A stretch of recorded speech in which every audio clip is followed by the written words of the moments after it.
Hey, nice to see you again.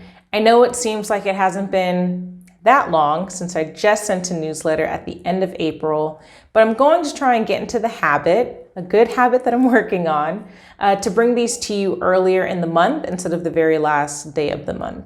That's also just going to fluctuate based on my schedule, but here we are.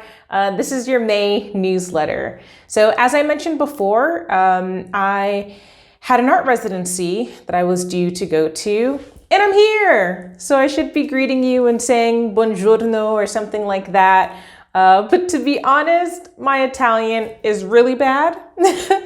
And because this residency that I'm at, it's called Arquetopia.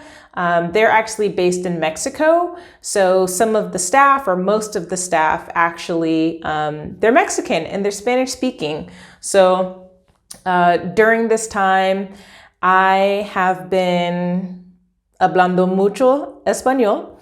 And it's been really great practice for me because te amo español mucho. And I always want any opportunity I can to speak it as much as possible.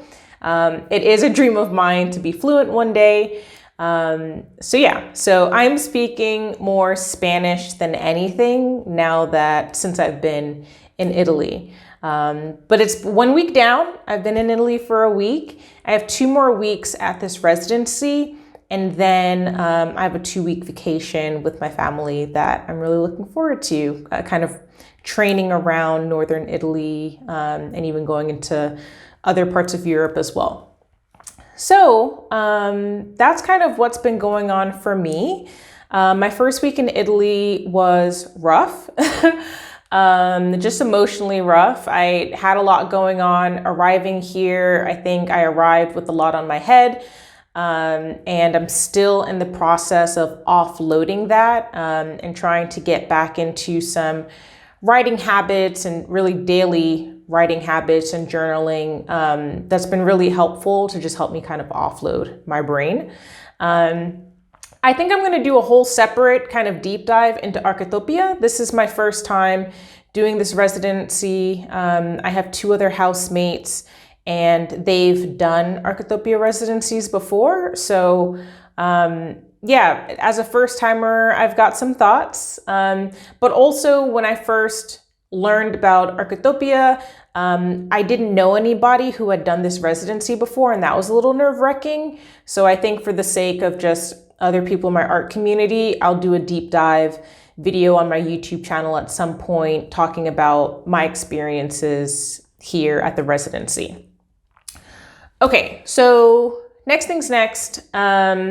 While I'm in Italy, I've been taking advantage of just being in conversation with some international people that I'm trying to build some connections with. There's a woman in Berlin. There's a couple people in Dakar, Senegal. There's someone in London. So I'm doing some Googling to try and get to know, like, what's the contemporary art scene over here? So I am here. I'm going to be in Europe for another 5 weeks still. So please send me your recommendations, your galleries, your gallerist. If you know a curator out here that I should meet, please connect me, let me know.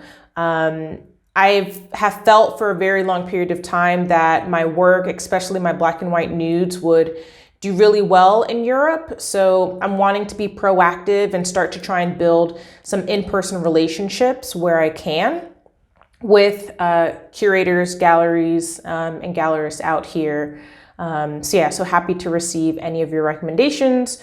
Or if you just know of any galleries that you're just like, you should go and check that out, or if there's a cool show or something happening while I'm here, also would be really great to know. I look forward to your suggestions. So while I'm also looking at the contemporary art scene, I'm also looking into the comic book scene. So as many of you know, my husband is a comic book artist and he's finally ready to really put himself out there.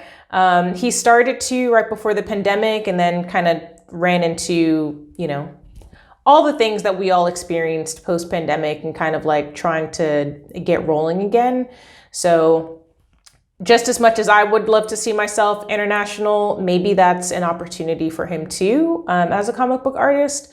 So I'm also looking into comic book stores and trying to get into the comic book scene and see like, what is that like internationally? So that's been a fun kind of thing that I've been Googling about. And that's mostly it in terms of like the art related things. I'm working on mostly writing while I'm here at this residency. It is not a production type of residency. So I'm doing a lot of reading and writing, trying to rethink about like how I talk about my work, but also how I want to better involve or include writing in my writing practice into my visual art making practice. So that's kind of the stuff so that I'm sorting out. But again, I came here with so much on my brain, so I've got to kind of sort through that first. And then I have a couple notes for what's upcoming. When I get back to Atlanta, I should be having some talks, hopefully at the Science Gallery as part of the exhibit, the Justice exhibition that's going on there right now. So look forward to some information about that. I am actively creating a new site for my blog, Stephanie Squared. So if you follow my personal Instagram, that's at Stephanie Squared _. But I'm actually creating a website, stephaniesquared.com, that will now house my blog and podcast. So as my subscribers, you will be the first to know that I am starting a podcast, and I'm terrified, but I'm trying to do it scared anyway. And I'm more excited than scared, to be honest, but like anything new, I think I've just been dragging my butt a lot, to be honest, in terms of taking my own advice and practicing what I preach. So I'm just trying to make an effort to do it and do it anyway, and just do what's going to make me happy and excited. So I'm starting a podcast and I'm really pumped about that. And then what else? When I get back, June 15th, I will be at the Learning Experience Design Conference, LXDCon. That's going to be June, I wrote it down, June 15th at 9 a.m. Eastern. It is recorded. It will be available online. It is not a free conference.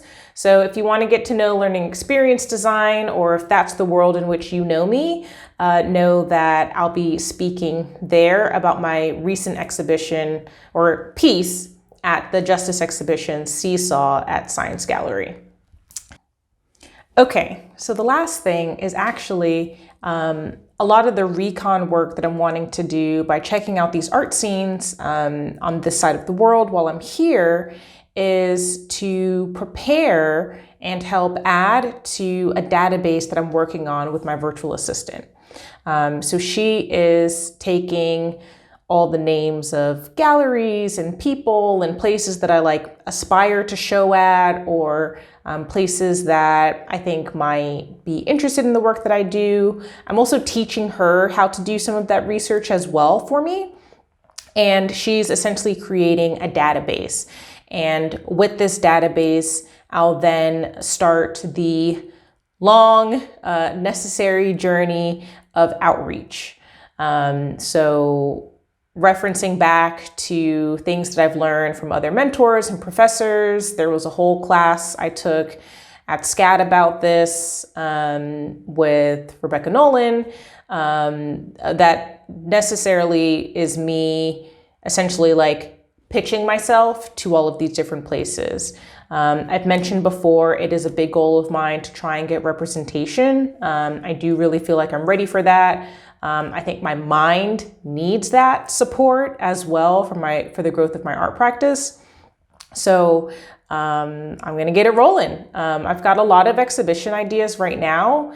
I have a good friend in LA who is working on my behalf to pitch a couple exhibition ideas I have to some galleries out there. So she's really my boots on the ground. Very grateful for you, Jessica.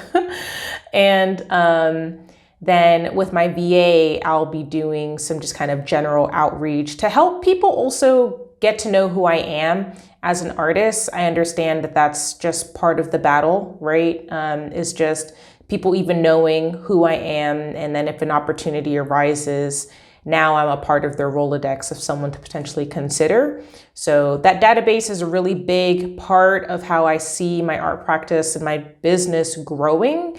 I'm really getting serious about creating a sustainable art career. So again, as always, it takes a village, takes a community. So if you all have any ideas or suggestions, I'm always all ears and happy to hear. And I will keep you posted on, whatever I hear back and how that process goes. So that's it. That concludes the newsletter for May. And I look forward to chatting with you all next month. Bye.